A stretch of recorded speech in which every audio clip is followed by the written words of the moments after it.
People are, of course, concerned that it can lead to cheating. It certainly is.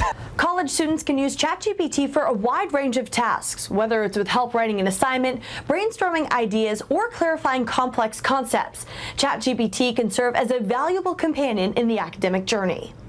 That right there was written by ChatGPT. The rest of the story was written by me, but how can universities prevent students from using that tool to do their work? It hit me in November.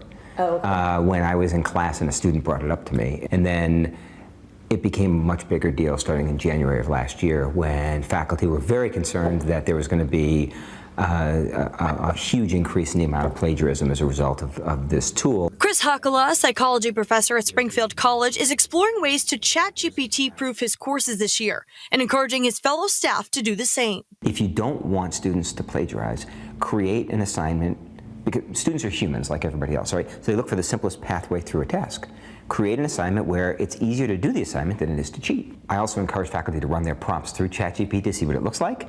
Hakala is also advising teachers to stay ahead of the tool. Don't be afraid to bring it into the classroom and utilize it, which is something UMass Amherst professor Mohit Iyer has been doing since before ChatGPT existed as we know it today. It's been pretty crazy over the last year where I've been teaching this class and then it came out and there's suddenly so much more interest, and yeah, we try and incorporate it into assignments and exams and things like that. Iyer has been teaching his course called Natural Language Processing since 2018. He tells Western Mass News ChatGPT struggles to generate answers to multi-step assignments. It was actually very difficult to write questions that ChatGPT could not answer and get, some decent amount of partial credit on. So I had to write like 10 or 15 questions just to find 5 that I could put on the exam that were tricky. Iyer also suggests handwritten assignments if you're concerned about plagiarism, or requiring students to write down exactly what they put into the AI bot,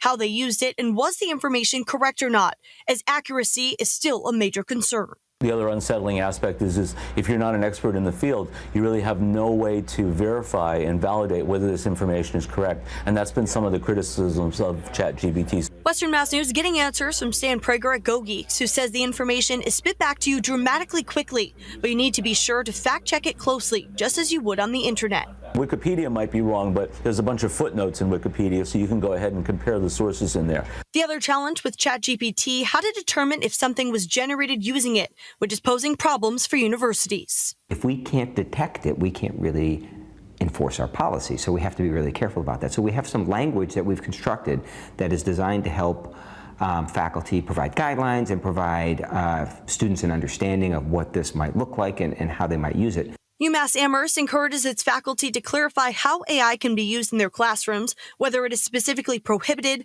allowed with attribution, or encouraged with certain tasks. American International College also addressing the use of AI this school year, educating students on the benefits and limitations of ChatGPT while making sure it is used ethically and responsibly. And Smith College tells us the use of AI falls under their plagiarism policies, where all work must be original to the student and sources are cited. But no matter the policy currently in place, AI and ChatGPT are here to stay. Now, the focus is adapting to it. It's similar to when calculators came along and people thought no one was going to be able to do math.